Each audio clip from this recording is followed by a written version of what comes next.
না, ৰাইজে সজাগ, ৰাইজ সতৰ্ক, ৰাইজে মাত্ৰ বাট চাই আছে যে নিৰ্বাচন কেতিয়া কাষ চাপিব আৰু তেওঁলোকে নিজৰ মূল্যৱান ভোট দি বিজেপি দলটোক ওফৰাব।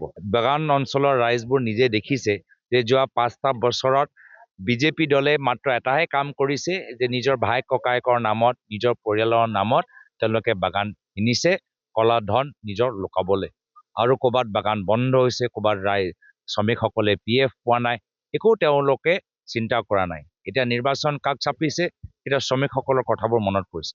কিন্তু শ্ৰমিকসকলৰ কথাবোৰ মনত পেলাওঁতে তেওঁলোকে কি কৰিছে যে যি আইন কংগ্ৰেছ দলে শ্ৰমিকসকলক সুৰক্ষা প্ৰদান কৰিবলৈ যি আইন প্লান্টেশ্যন লেবাৰ এক্ট আনিছিল, সেই আইনটো তেওঁলোকে নাইকিয়া কৰি এতিয়া মালিকপন্থী কিছু নতুন শ্ৰমিক আইন আনিবলৈ বিচাৰে, যাৰ ফলৰ পৰা মালিকসকলৰ দায়িত্ববোৰ কমি যাব। এইখিনি ক্ষেত্ৰত আমি মহিলাসকলক বিশেষভাৱে আমি অৱগত কৰাইছোঁ যে পৰৱৰ্তী দিনত যেতিয়া বাগানৰ মালিক আৰু বাগানৰ শ্ৰমিকসকলৰ মাজত যেতিয়া আনুষ্ঠানিক আলোচনাবোৰ হয়, তাত যে মহিলাসকলৰ প্ৰতিনিধি থাকিব লাগে সেইবোৰ মিটিঙত, সেইটো আপোনালোকে দাবী জনাব।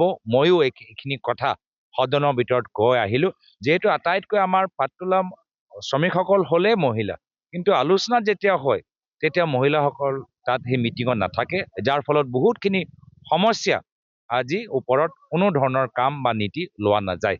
এইখিনি কথা আজি আমি সভাত আলোচনা কৰিলোঁ। মই ক'লোৱে যেতিয়া বিজেপি ওফৰাই কংগ্ৰেছৰ নেতৃত্বৰ যেতিয়া চৰকাৰ গঠন কৰিব লাগিব, তো নিশ্চয় য'ত য'ত বিজেপি দলৰ বিধায়ক আছে নিৰ্বাচনৰ ক্ষেত্ৰত তেওঁলোকক পৰাজিত কৰিবই লাগিব। আৰু ৰাইজে ইতিমধ্যে গোটেই ৰিপৰ্ট কাৰ্ড ৰাইজৰ ওচৰত আছে। বিজেপি বিধায়কে কি কৰিলে, বিজেপি চৰকাৰে কি কৰিলে, আৰু সেই ৰিপৰ্ট কাৰ্ডবোৰ আমি আগন্তুক দিনত আমি আৰু প্ৰচলিত কৰিম।